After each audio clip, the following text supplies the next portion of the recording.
ఏడవాలి. మేము యెరూషలేం వెళ్ళినప్పుడు యేసయ్య సిలువను మోసుకుంటూ వెళ్ళిన మార్గంలో యేసయ్య మీ కొరకు మీ పిల్లల కొరకు ఏడవండి అని చెప్పిన చోట ఆపారండి. అక్కడ వెస్లీ గారు అన్నారు, ఇక్కడున్న తల్లులు మీ పిల్లల కొరకు ఏడవండి అంటే ఎలుగెత్తి ఏడ్చాను. ఆ రోజే కాదు, దేవుడు సమయం ఇచ్చిన ప్రతిసారి నా బిడ్డల కొరకు నేను ఏడుస్తాను, నా కుటుంబం కొరకు నేను ఏడుస్తాను, నా సంఘం కొరకు నేను ఏడుస్తాను. ప్రేమైన తల్లులారా, కన్నీటి ప్రార్థన ప్రతి స్త్రీకి దేవుడిచ్చిన ఒక బలమైన ఆయుధము.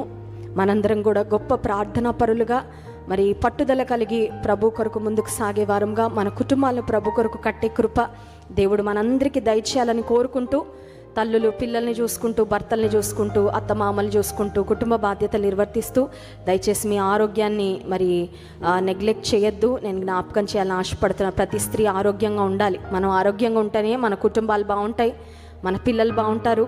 మీరు మానసికంగా ఆరోగ్యంగా ఉండాలి, ఆత్మీయంగా ఆరోగ్యంగా ఉండాలి, శారీరకంగా ఆరోగ్యంగా ఉండాలి. దేవుడు ఇక్కడున్న ప్రతి తల్లిని ఆశీర్వదించి may God strengthen every mother who is here with physical, emotional and spiritual strength. మీరు మరి మీ కుటుంబంలో చేసే పరిచర్య, మీ బిడ్డలను ప్రభు కొరకు నిలబెట్టే, ప్రభు కొరకు సంపాదించే, ప్రభులో తర్బీదు చేసే ఆ పరిచర్య ఇట్ గోస్ అ లాంగ్ వే.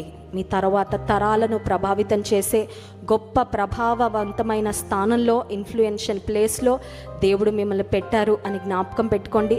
దేవుడు ఇక్కడున్న ప్రతి తల్లిని ఆశీర్వదించి దీవించును గాక. ఇంకొక మాట చెప్పాలని ఆశిస్తున్నాను. తల్లులు కావాలని ఎదురు చూస్తున్న వారి కొరకు ఈ మాట. గడిచిన మదర్స్ డే రోజు నేను ఇదే మాట చెప్పాను, మళ్ళీ రిపీట్ చేస్తున్నాను.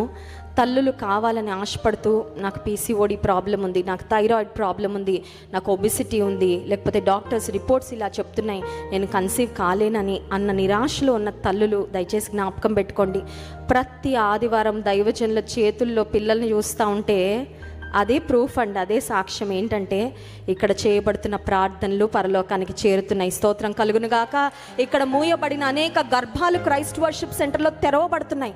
ఇక్కడ అనేక మందిని దేవుడు ఆశీర్వదిస్తున్నాడు అనడానికి దేవుని మందిరానికి తీసుకొని రాబడుతున్న పిల్లలే గొప్ప నిదర్శనం. మిమ్మల్ని కూడా ఒక దినం ఆ విధంగా దేవుడు నిలబెట్టబోతున్నారు. ఒక సహోదరి లాస్ట్ ఇయర్ డాక్టర్స్ చెప్పారంట కన్సీవ్ అవ్వడం కష్టమని. ఆ రోజు నేను, మిమ్మల్ని కూడా దేవుడు తల్లిగా చేస్తాడు, మమ్మల్ని తల్లిగా చేసిన దేవుడు మిమ్మల్ని తల్లిగా చేస్తాడు. శారాను జ్ఞాపకం చేసుకున్నట్టు, ఎలిజబెత్ను జ్ఞాపకం చేసుకున్నట్టు, హన్నాను జ్ఞాపకం చేసుకున్నట్లు నిన్ను కూడా జ్ఞాపకం చేసుకుంటాడమ్మా అన్నప్పుడు ఆ చెల్లెమ్మ నమ్మింది. ఆ తర్వాత వెరీ లెస్ టైంలో ఆమె కన్సీవ్ అవ్వడం, ఒక చక్కని కుమారుడిని దేవుడు దయచేశాడు. దేవుని చిత్తమైతే మరొకసారి ఆ సహోదరికి సమయాన్ని ఇద్దాము. ఇక్కడ తల్లులు కావాలని ఆశపడుతున్న ప్రియమైన నా చెల్లెమ్మలకు, నా సహోదరులకు ఒక మాట, దేవుడు మిమ్మల్ని కూడా నిశ్చయంగా జ్ఞాపకం